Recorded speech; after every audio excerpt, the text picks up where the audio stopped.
Hello, my name is Terry. I go by KS Online, and I currently do articles and commentary for Red Riot Games.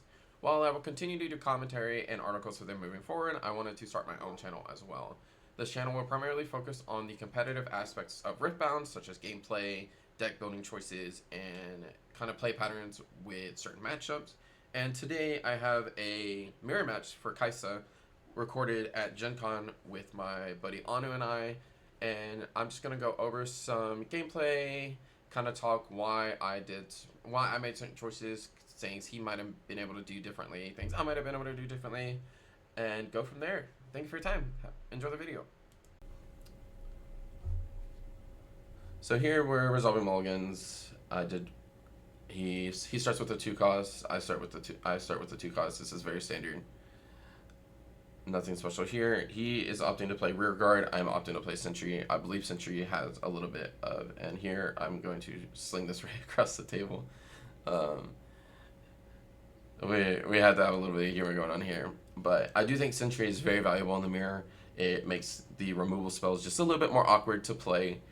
Rearguard also does have a lot of value because you can accelerate them later, and the mirror kind of gets to the point where you kind of have to play units. And here he did tap out to play, or he hasn't played it yet. There it goes. I was like, he tapped out to play Kaisa, but his Kaisa's not on board. So he taps out to play Kaisa here, and so I'm gonna go to 2 off the Sentry, and I wanted to take this turn to guarantee my Kaisa draw. Often it's very hard. Void Seeker should be kind of reserved for Kaisa only in this matchup, in the mirror. It's really the most efficient spell you can send on the Kaisa, and anytime your Kaisa can get a draw, it's going to be really good. Like I said earlier, your points are kind of scarce. So me being able to go to 3 here and get a draw of Kaisa, and then I'll just be able to answer his Kaisa next turn is pretty big. I did see on his hand here, he doesn't like to go smoke screen in to a Sprite Mother play. And after seeing his hand, I see Cleave plus Darius, which I think might have been a little bit better, because we can cleave the Kaisa and then send the Darius into the Sentry. And then he goes to 2, and then he establishes Kaisa and Darius. And those are kind of annoying units to deal with, because not everything... Having to answer more than 6 might is a little rough, especially if you're not on Singularity. I believe I was on Singularity in these lists, so that makes it a little bit easier for me. But it kind of forces you on to have it, and then even the people that are playing Singularity aren't playing that many copies of it currently. And then he does elect for the Sprite Mother play just to get a token on board. And then we just have Stupefy plus Falling Star for this board, which is really good. Clean answers for everything so far. And that's the biggest thing you want to focus on in this mirror, is having clean answers for everything. You don't really want to be 2-for-1ing yourself too much. Or 1-for-2ing yourself. It's going to put you behind. So here's Stupefy plus Falling Star, technically a 2-for-2, but Stupefy does replace itself. And then we're able to establish a student. So we're able to put a body on board after, which is fairly important. You want to keep establishing the bodies as you play the game, or as you enter your opponent's board. Now he plays Progress Day. This is a card, we've been going back and forth on. Is this good? Is this bad? He's on 7 here. If he was on 6, his Progress Day would have been a little bit worse, because then he can't respond to the student. But I do kind of have a free turn to play here. We should expect the student to get Hextech Raid, which I believe it does. And Anu's giggling in the camera because he drew 4 cards. So Progress Day is a lot of dopamine. Drawing 4 is really good, but in the mirror, if you can just play kind of a little bit better than your opponent, you should be able to make up for the card difference.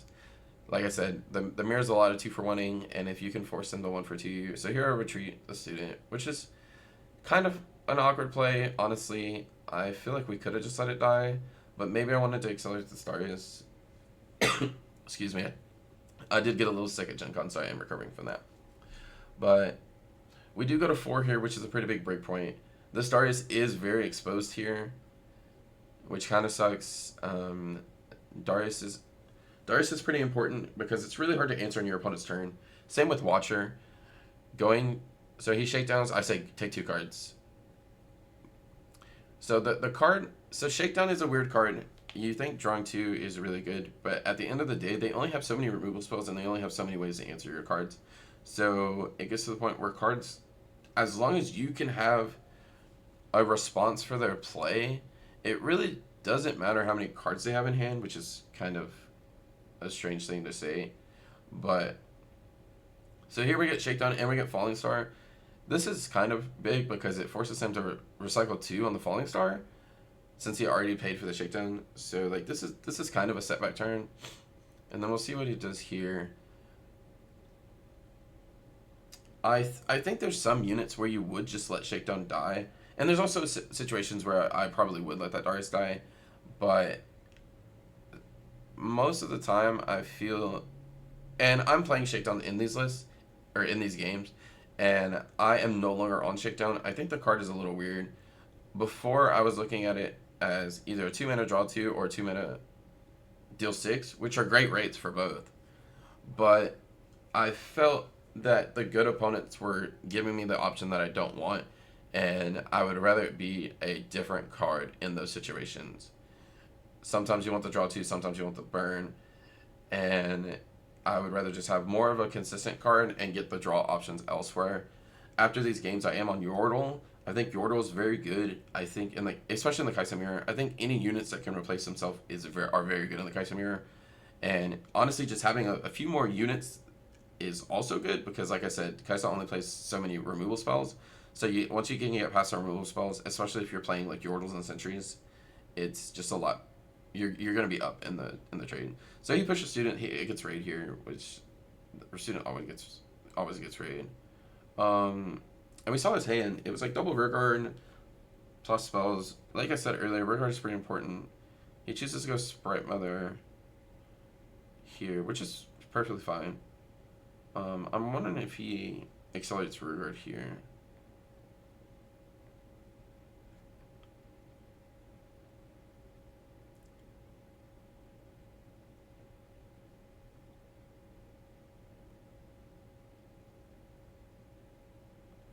No, he just plays the Mother, or he just plays the Sprite Mother and pushes the Sprite, which is fine. He goes to 2. I'm threatening to go to 5 here, which isn't like crazy. And then we drop a Watcher on the token. So Watcher on token here is pretty good. It puts me to 6 if he can't answer it, which is obviously a very good threshold to be at. And then these Watchers are often hard to answer in your opponent's turn. They do take more than one card. If you are on Orb, which I'm on one of it, I didn't see it this game, but if you are on Orb, it helps break the thresholds of the 7 might units and the 4 might units with Kai'Sa. As earlier we saw, on my turn 3, I stupefied his Kai'Sa and Falling Starred it. If that was an Orb, it wouldn't. The Stupefy replaces itself, but the Orb is a consistent use. And then come this point, if Anu did have Orb on the board, he would be able to just Orb the Watcher and then either Darius or Falling Star or cleave into it and trade. So I have been liking one Orb. The lists are ever evolving, especially recently. There's a lot of variance in the Kai'Sa list at the tournaments, which is very interesting. Rex has been involved, so he does push Watcher. He does push the Mother here. I do stupefy it, which will put my Student to 4. He cleaves. I have a smoke screen in hand, and I thought about smoke screening, but it's just really low value if he does have any reaction to this. If he has his own smoke screen, I kind of want to save this for the Watcher also to hold up protection for it if possible. So we'll see what happens there.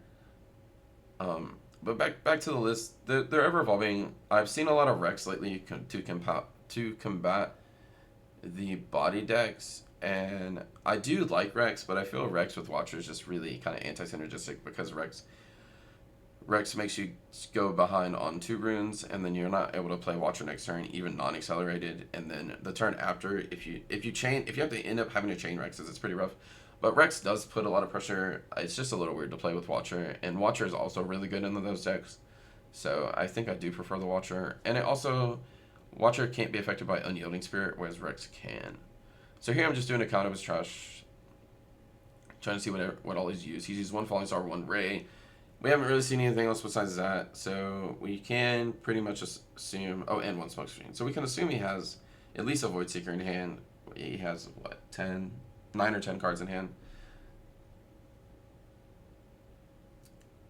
And then he's really thinking hard on this Watcher play. It's kind of a important turn. I believe he does have his own Watcher in hand, but he would tap out to put Watcher into Watcher, and then he dies to a smoke screen, which is probably what he's worried about.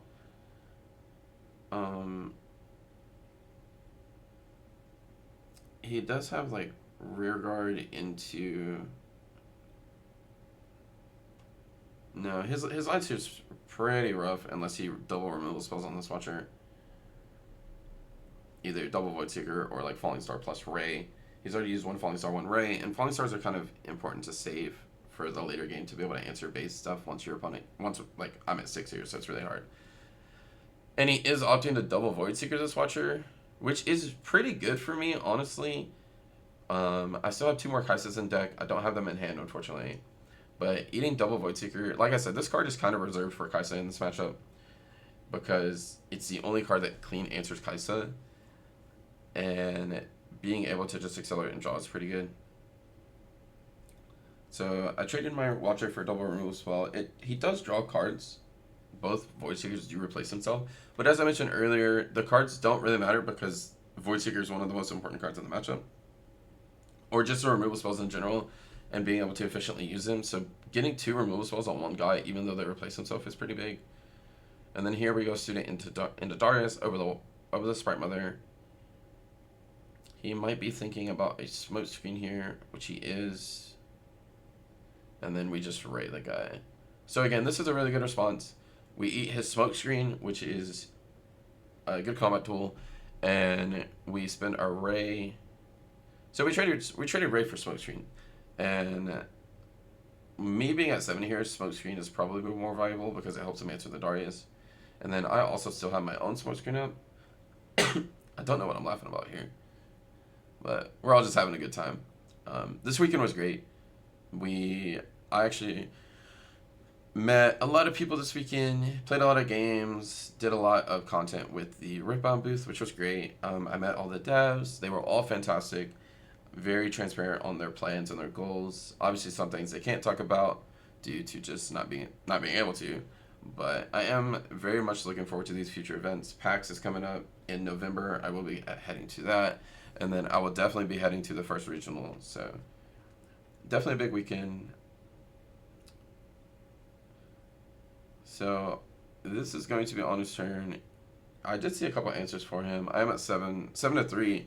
So I do have time here, which is also pretty important. He's down double Void Seeker, a Falling Star, Array, and 2 Smoke Screen. So this Darius is, Darius plus Student is probably pretty safe.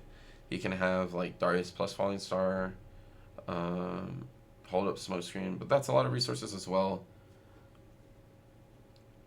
We are kind of just yapping in this video. There is no audio for these, so we will have to see that. So he does have Darius, and then let's see what his second card for the turn is. To ready this Darius.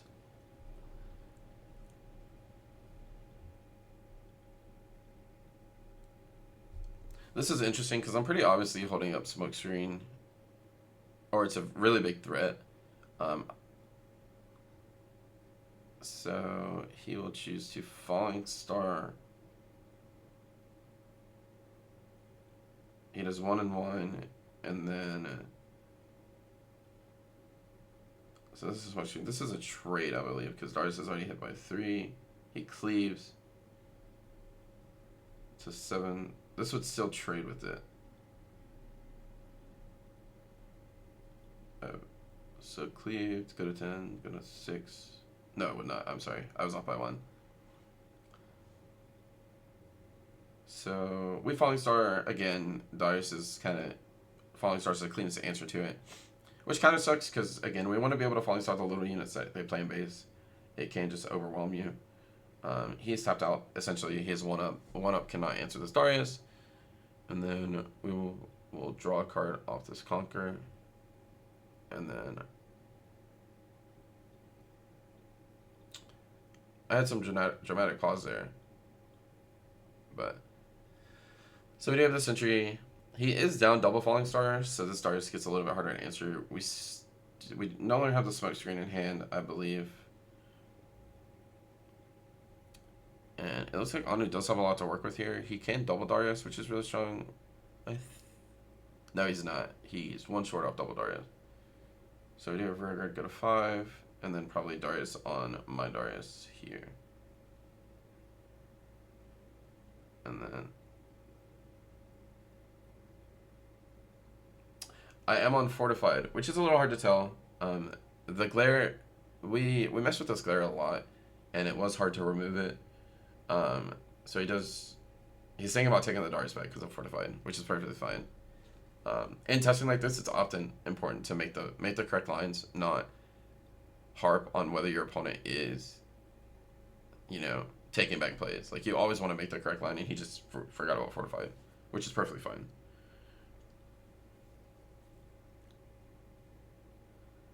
So he is thinking of a cleaner way to answer this Darius. He does have to answer this Darius, so he might just have to trade the Darius if he does not have a better line for it.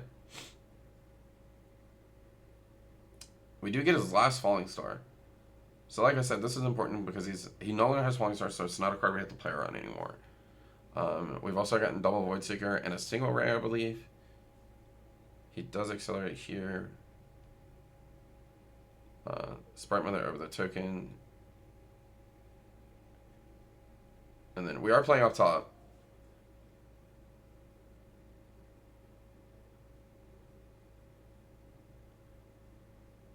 And then he has to give me the 2 cards here because I do have the Sentry in the back, which is why he's making the face. And then do we hit anything? So we hit the Kaisa. Unfortunately, he is on. Yeah. This is a hard Falling Star. Oh, he just scoots to the Falling Star. Oh, because I have the Sentry in the back. Yeah. I spaced for a second.